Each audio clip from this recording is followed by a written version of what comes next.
हम आपको चंद अलग अलग जगहों की तस्वीर दिखा रहे हैं जो शहर कोलकाता के बहुमूल्य भीड़ भाड़ वाली जगह है और जहां पे बहुत सारी दुकानें लगती है फुटपाथ पे। खासकर ये जगह फुटपाथ के दुकानों से ही जाना जाता है। जैसे कि पहली तस्वीर आप देख सकते हैं, ये बर्मन रोड कैनिंग स्ट्रीट की है।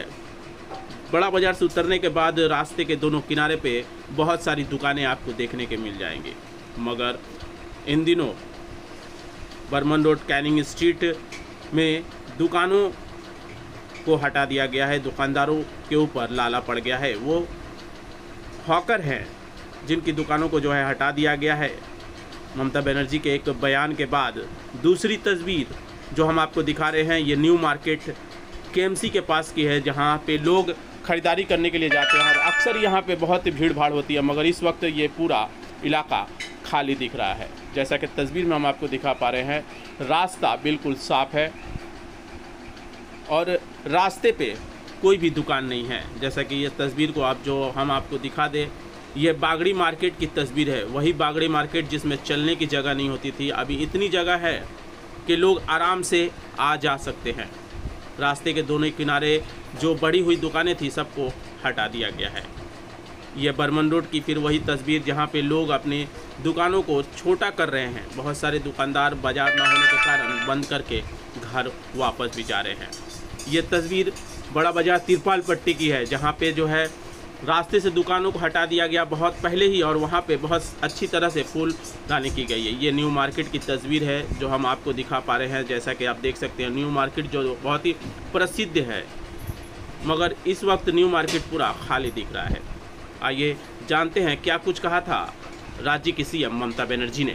হকারিটাও মনে রাখবেন একটা ব্যবসা, তাদের সংসারগুলোই বা চলবে কী করে, তাদের পরিবারগুলোকেও চলতে দিতে হবে। সুতরাং যেটা আমাদের করতে হবে সেটা হচ্ছে, ইভেন কোভিডের সময়ও আমরা প্রায় ৭,৬৭৩ জন হকারকে ২,০০০ টাকা করে দিয়েছি। স্বাস্থ্যসাথীর আওতায় তাদের নিয়ে আসা হয়েছে।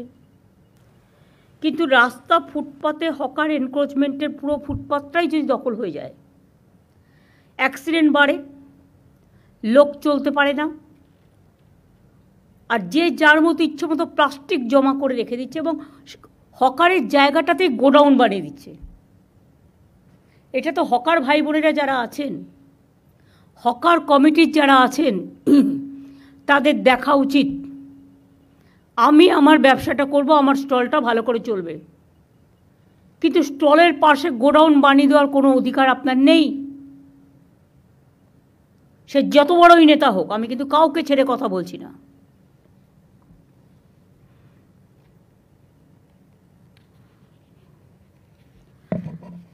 আমরা হকারদের জীবন এবং জীবিকা সুরক্ষিত রেখে যাতে সাধারণ মানুষ তাদের হয়রানি কমানো যায় অনেক স্টেপ নিয়েছি আগেই। এই সংক্রান্ত আইনও করা হয়েছে। West Bengal urban street vendors protection of livelihood and regulation of street vending rules 2018 করা হয়েছে।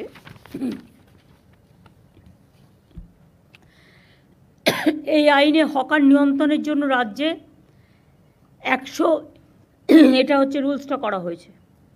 এই আইনে হকার নিয়ন্ত্রণের জন্য রাজ্যের 128টি আরবান লোকাল বডিতে টাউন ভেন্ডিং কমিটি করা হয়েছে। জেলার লোকেরা, মিউনিসিপ্যালিটির লোকেরা শুনতে পাচ্ছেন আশা করি, ডিএম, এসপি, আইসি সহ সকলে।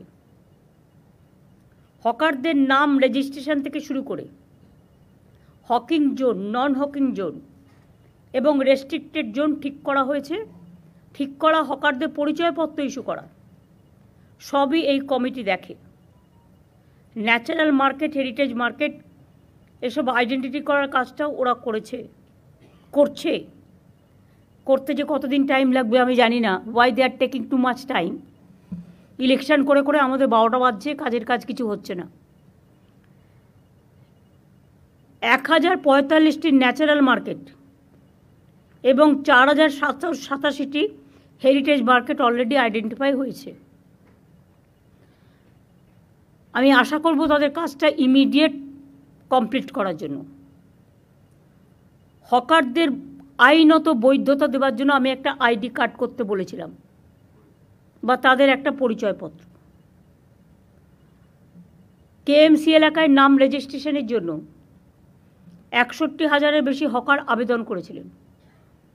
এর মধ্যে 59,000-এর বেশি আবেদন ঠিকঠাক পাওয়া গেছে। মাত্র 2,000 লেফট আউট হয়েছে, তার কারণ এক একজনের 4টে করে ডালা। সেটা আমরা করতে পারি না।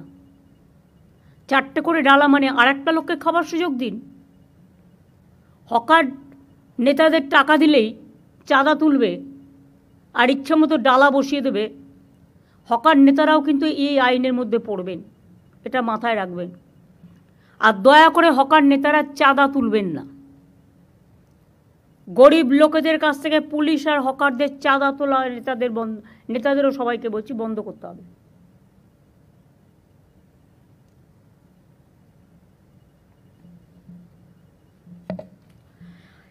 ভিডিও সার্ভে করা আছে অলরেডি।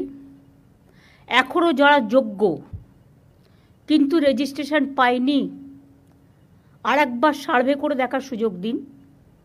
তাতে যদি সে একটা ডালায় রাজি হয়, একটা পরিবারে 2টো ভাই থাকতে পারে, সে আমি লক্ষ্মীর ভাণ্ডারে বউদের দিই, সেই জায়গায় একটা ভাইয়ের জায়গায় 2টো ভাই থাকতে পারে যদি অন্য নামে, বহিরাগত নয়।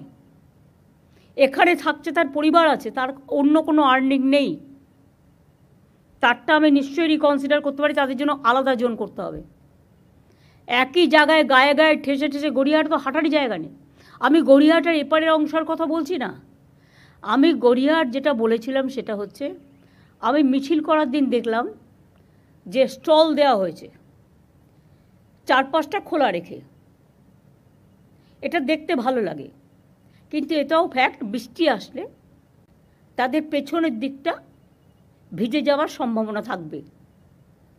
লোকে যাতে একটা সাইড দিয়ে কিনতে পারে, পেছন দিকটা আপনারা কিছু কালার স্কিম দিয়ে, নীল সাদা কালার স্কিম দিয়ে, বেশি হজবরল না করে, আপনারাই কর্পোরেশন থেকে ব্যবস্থা করে প্লাস্টিক দেবেন না। প্লাস্টিকে যে কোনো সময় আগুন জ্বলে যেতে পারে। কোনো একটা কিছু করতে হবে যেটা ফায়ার ফ্রি। এটা ফায়ার ডিপার্টমেন্টও একটু মনোজ দেখে নিতে পারে। কে আছে ফায়ার ডিপার্টমেন্টে এখন? দেখে নিতে হবে ম্যাডাম, বলে দিন।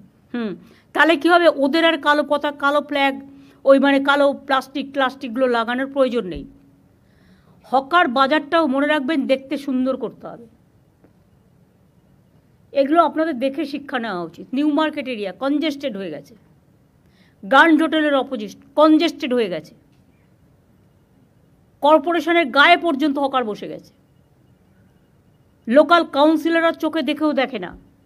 আমি তো বলছি না তাদের সরিয়ে দেওয়া হোক, আমি বলছি একটা নির্দিষ্ট জোন করা হোক, একটা দিক পুরো ফাঁকা থাকবে এবং তাদের দরকার হলে একই টাইপের স্টল করে দেওয়া হোক, যেটা স্কাই হোয়াইট, আমাদের যেটা স্কাই কালার, আমাদের স্টেটের কালার, সেই কালারে একটা মেটেরিয়ালস খোঁজ দিন, যে মেটেরিয়ালসটা ফায়ার ফ্রি এবং জল ঢুকবে না, যাতে ওদেরও জিনিসপত্র নষ্ট হতে না পারে, সেটা দেখে নিন। আর হকার